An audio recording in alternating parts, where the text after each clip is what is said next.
Hey everybody, Laser Beam of Truth here, and today I'm going to do a critical review of Zeitgeist Moving Forward, which just was released, I believe it was yesterday, January 25th. Actually, today is the 27th. So 2 days ago, Zeitgeist Moving Forward was released to the public, and I just wanted to really take a very close, hard look at this because I understand how many people throughout the world will probably view this movie, documentary, whatever you want to call it, and a lot of people are going to blindly attach to the ideals and the message that is found within. I'll be honest with you, the first Zeitgeist movie came out in 2007, right around the same time that I was a big, huge fan of my favorite political person, Ron Paul. Still have a bunch of his stickers from the political campaign that he ran. And the reason that I stumbled across the Zeitgeist movie then was because there was a tremendous third of that movie, a large portion of it, which was related to the monetary system and the usury that takes place within the International Monetary Fund, international bankers, the Federal Reserve, and so on and so forth. So I found that movie very interesting. I didn't agree with everything that was found within it, although I found most of the aspects of that movie right on the money as far as the factual nature that they were presented in. The one thing I didn't necessarily agree with, though, was basically the attempt to use religion and this faith in God and Christianity as some sort of a debunking tool to why whole civilizations of people followed and abided by the will of the powers that be. So that being neither here nor there, the new Zeitgeist review, moving forward, as well as the second Zeitgeist movie, this is the third one. The second one, Zeitgeist Addendum, was very similar to this last one that just came out. Basically introducing this concept of a utopia. The Venus Project is what it's referred to as. In this utopia, let's be honest, it sounds wonderful. Even for somebody like me that's a conservative libertarian at nature, the idea of having a beautifully sustainable world where we get all of our energy from renewable resources and we live in a futuristic world with cars that drive themselves. Hey, I'm a science fiction buff too. I love the sounds of that world, except it's entirely infeasible in that there are a lot of barriers that would prevent that world from ever existing, and that's what I'm going to talk about today. So first, let's break down the movie Zeitgeist Moving Forward and talk about how it portrays its message. Okay, the first section is all about the genetic and biological needs of the human race. They talk about how some people have a gene for ADHD. I'm one of those people. I have ADHD, was diagnosed in the 2nd grade. But they find ways to overcome it. I like to think that it's not a deficit per se, because I don't necessarily look at the way my brain works and compared to other people as a deficit. Other people may, but I don't. So that's just a difference in society as far as how they view that. But what this section talks about is how we have certain biological needs and genetic needs, whether it be human contact, whether it be certain nutritional benefits, whether it be social interaction with other people. And this is not rocket science. This is not new news. We've, I'm sure, all known this for quite some time. But that being said, it then moves on to discuss the economical and geopolitical system that we live in today and compares the product, or what that system provides, to the genetic and biological needs that we've already discussed that all human beings need. So, and it obviously goes on in great depth in the second section to discuss, planned obsolescence, the consumer nation, or the state of consumerism as it is in the world. Obviously, specifically, this movie was produced in English, and I think most of it was kind of focused at the American population, but that's not to say that they're not really targeting the whole world, because really the whole world is a consumer-driven world. Basically it goes on and on to describe about how the economy itself is actually better described as an anti-economic process, because everything is built to fail. Everything is built to be planned obsolescence. I've got this beautiful Verizon Droid cell phone from last year for Christmas, and there's already lots and lots of cell phones that are better than this. I think this cell phone is awesome. I've loved it for the last year, but that doesn't mean that there aren't lots of more wonderful things. So this thing was obsolete probably a few months after I got it. I still love it. I want to keep it for as long as I can. But anyways, neither here nor there. The point of it is planned obsolescence, built right into the mechanism, built right into the fabric of the society and the economy in which we live in. And this planned obsolescence produces a tremendous amount of waste. I'm not going to argue with anything about these points either. It's not until they bring it back into the third phase and they start discussing how the Venus Project in this planned utopia world can solve all of these problems. Basically, they throw under the bus pretty much every alternative economic mechanism or system that exists today, whether it be Keynesian, whether it be Ludwig von Mises, he lists a bunch of others, but they say that all of these economical systems revolve around money or currency. And, well, no kidding. That's why they call it monetary policy. In this utopian world which they propose, there would be no money, which I find hard to believe. I find hard to understand how a society could exist without it, because, I mean, let's face it, we need a medium of exchange. Somehow we need to have a fair and equitable currency that can be used to make fair trade possible. Anyways, okay, so I'll dig right in here, and I'm going to kind of describe, in case you haven't seen the movie. By the way, I highly recommend that everybody watch this movie. I'm not saying that it's a bad thing to watch, but I would really like to see people watch the movie and then comment below as to their take on it. I'm sure there will be a lot of people that will watch this video that I'm producing right now, and they'll completely disagree with me. They'll be, oh no, we can do that, we can do that, the world is awakening, we just need to, share love, and, there's a lot of good things and a lot of good messages that I do agree with. Like I said, I'm not going to totally disagree with the reasoning behind what Zeitgeist is trying to get at. There are certain principal issues that I don't agree with, but that doesn't mean that I disagree with why they've made these movies and why they're trying to push for this sort of evolution in society. Okay. Mechanization will be highly implemented in this utopian world, okay? Mechanization is basically the mass production of everything.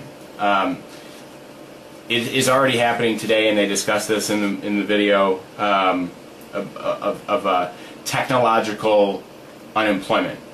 People who are becoming jobless because they had manufacturing jobs that are now done by robots. That's a reality of the world that we live in today. But in this utopia, there will be no trashmen, no builders, no mailmen, no repetitive human behavioral jobs. They just will not exist, because all production of all things will be mechanized. Okay, so if you had any illusions of being a carpenter in the new world, it's not going to happen in the Venus Project. If you had any illusions of being a producer of anything, for that matter, with your hands, it's probably not going to exist, because everything will be made by machines. Okay, maybe not everything, but by and large everything, what they described in the video. They'll use 3D printing of everything, including homes. They'll have, and this is real technology. This exists. This isn't like crazy hocus pocus stuff. The 3D technology of printing things, you know, they use some sort of a substrate and they print it on a thing, and it builds. It goes back and forth over on top of itself until it produces gears, cogs, anything, hammers, wrenches, cars. And they envision building very large ones that would literally 3D print a house. I find that hard to believe, but you know, anything's possible, you know, in the technology age that we live in.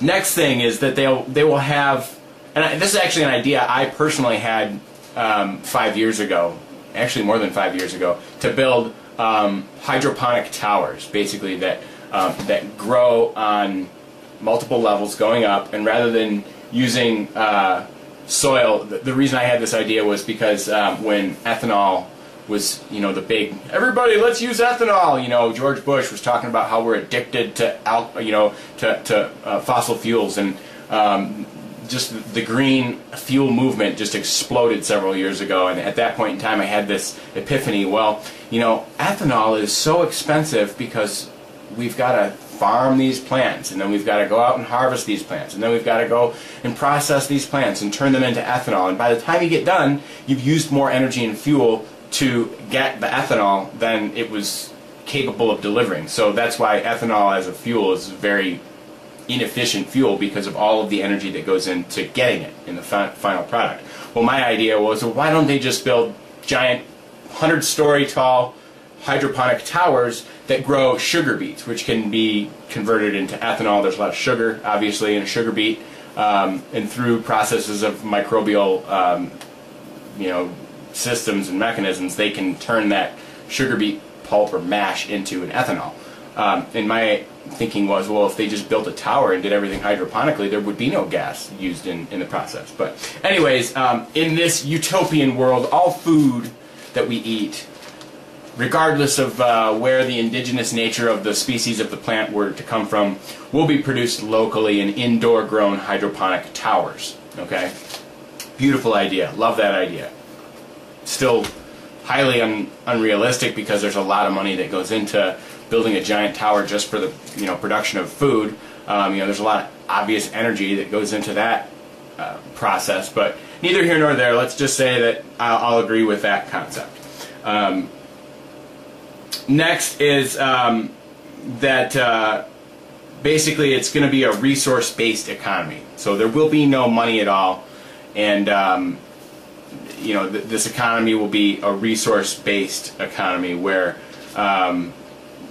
the things that we are using are basically just there for everyone. And again, I don't know or understand how this would really work, but I mean, they basically made it seem like everything will be like a library. Instead of paying for things, you'll just go in and check it out and return it when you're done. I still find it hard. I mean, how's somebody today, like we have these people that have hoarding issues. You know, what if they just go to the library and check out 2 cars, sailboat, a bunch of other things, and never bring them back? You know, how's that going to work? Are they going to have police that go and, you know, throw you in jail for not returning your library car or your library sailboat? You know, I don't know. Next is that basically there was no livestock of any kind, no meat of any kind. I'll quote my favorite Wendy's commercial from the 80s. Where's the beef? You know, this whole utopian world in which they live in this Venus Project world, they don't even discuss how livestock would be procured. You know, are all people going to become vegans? You know, not even vegetarians, but vegans. I mean, there was no discussion whatsoever about any kind, and not even fish. Well, okay, actually, they did talk about, you know, in order to start with this utopian world, imagine that we just have this new Earth, and imagine that we get there and we want to approach it in the most scientific, logical fashion in how we establish and construct our society. Well, first thing we have to do is assess all the resources. And they did mention fish there, but that was the last mention of people in this utopian Venus Project world needing fish, let alone eating fish. And so anyways, some other things, and very pertinent things that were left out of the video in and of itself were politics. They did not discuss whatsoever how any kind of political structure would exist. They did not discuss any sort of leadership structure. I mean, obviously, you know, so we've got this utopian world, okay, and everybody's living vegan lifestyles in this happy ho-hum existence without jobs. Apparently, we won't need jobs because the machines will do all the work. And I guess, you know, it's going to be an atheist world because we've already learned from previous Zeitgeist videos that Jesus didn't exist, and you know, so I guess the real problem I'm getting at is, A, what the hell are people going to do all day long? We don't have jobs, okay? We don't have religion, so there will be no reason to produce or seek a higher spiritual being. Are we just all going to be scientists, you know, sitting in our laboratories, conducting mad experiments, learning how to further human society?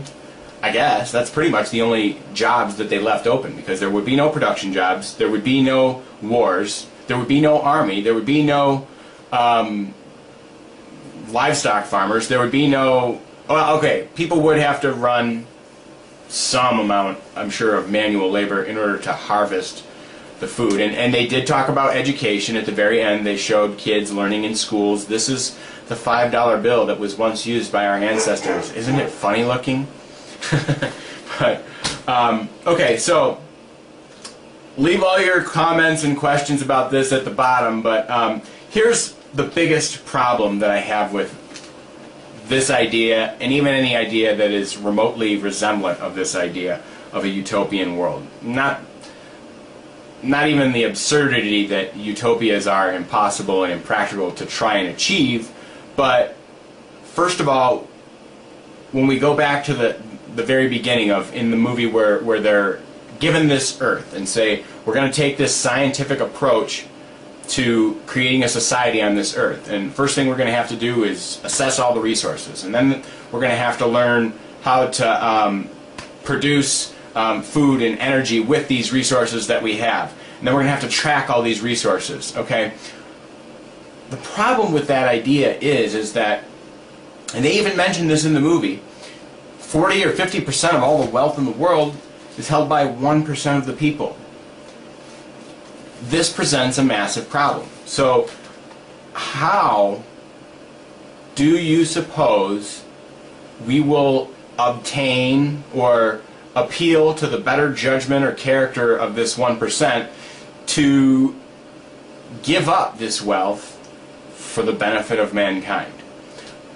I personally do not see that happening. I do not see that happening, and furthermore, going back to the leadership question, I do not see how you could end up in a utopian world, which obviously, you know, if you haven't figured it out yet, this is a very socialist world, and, you know, they even admit in the movie at the very end, oh no, you guys are communists, you know, blah blah blah, you guys are Marxists, and, you know, I'm not going to rip on that idea. I will say that there has only been a few attempts at even basic socialism that have happened in the world. The best example I could give you would be Sweden, and even Sweden is moving more towards a capitalistic society, and most of the people that are there want to move away from that socialism, from what I know. I mean, I'm not Swedish, I've never been there, all I've done is read a little bit about it, but I mean, most every other example of socialism that's ever existed in the world has eventually progressed into communism, which has eventually led to massive famine, poverty, and many other bad things, which is allegedly what, you know, the whole Venus Project was supposed to solve. So we're getting back into this cycle of we need socialism so that we can all have everything we need, when in reality it's a myth. It would probably never produce a utopia. So, and I'm not going to get into the debate about that any further, other than I want to talk about one last thing, and that one last thing is the very end. Okay, the very end, and this is something, once again, I agree with. The very end of the movie, they show a picture of a world where all across the world, in Washington, D.C., in London, in Hong Kong, in Tokyo, and Saudi Arabia, and every major city of the world, the people have gathered, and they're at the doorsteps of their, you know, their democratic or other dictatorial leaders. They're at the doorsteps of their world leaders, and these people are basically standing at the doorsteps as unemployment reaches worldwide highs of 65%, and you know, bailouts just don't work anymore. Mass inflation is everywhere. The powers that be have usurped all of the power that's left, and somehow these massive hordes of people, which are being held back by, you know, the police with the riot gear and all that stuff, and then the men inside these government buildings are sitting there smoking their cigarettes, coming to the hard decision that we're just going to unwind it all. And that's basically what, you know, the world leader makes a phone call to the policeman in his riot gear, and the policeman drops his helmet and like, oh, I guess we're out of a job. I guess we're just done. But I mean, come on, get real, people. Do you really think that when the economic collapse reaches epic proportions and 65% of the world is out of a job and the world leaders are with their back against the wall, that they're just going to throw in the towel and give up and say, yeah, I guess it's time to start from scratch? And again, when we get to that point, who's got all the wealth? Not the people.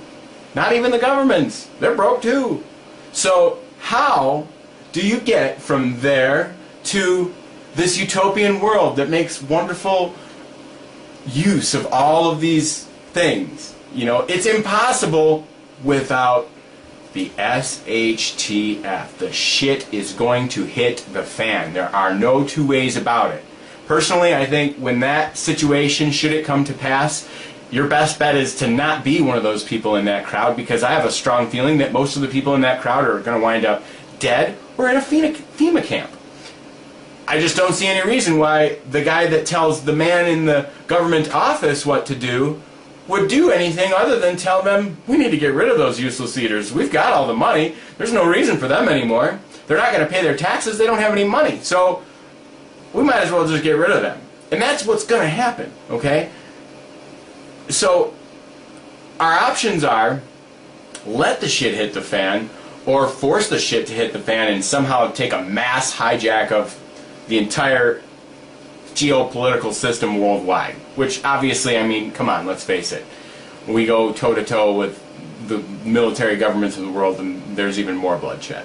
So it's a rock and a hard place, folks. And the Zeitgeist movie, for all its good intentions, is so delusional as far as the reality of where they're going to get their resources from and how they're going to create this utopian world, that it's just not even funny, let alone worth entertaining as a feasible option moving forward. So anyways, I know this has become a little bit of a rant, but this is the reality that we face, folks. We're not in a situation where your vote can vote in a political leader. You know, even if my dream came true and this man was the President of the United States of America in 2012, it's too late. You know, it's just too late. You know, there's only so much that the presidency can do. You know, even if he had Jesse Ventura pumping his big fat pythons, you know, in Congress saying, we are going to fix this and we're going to fix it right, there's still only so much they can do. And there's, you know, it'd be great. I'd love to see that, by the way. But it's just not, it's not realistic, first of all, because unless there's a mass enlightenment as far as the reality of the powers that be behind the White House, there's just no way we're going to get to that point. And second of all, I am more inclined to believe that what will happen is that, you know, they're going to take this idea, the powers that be, they're going to take this zeitgeist myth of a benevolent, wonderful world of socialism. They're going to take it and they're going to say, yeah, we don't need money anymore. Everything will be based on debt, just like the Bible says. And, you know, take the mark of the beast and what have you. And, you know, that's the only way we're going to get a system without money. It's not going to be some beautiful resource-based economy. They might sell it as that in order to get people to swallow it and jump on board, but that's not what it's going to end up being. And there's still going to be people in control of it, and those people in control are still going to be the people with all of the money and all of the resources and all the wealth as it is. So they're going to sell it like that maybe, and then it's going to turn into the reality of hell on earth, and then, you know, then we're going to be stuck with it for about 42 months. But anyways, laser beam of truth. God bless you all. Signing out. Take care.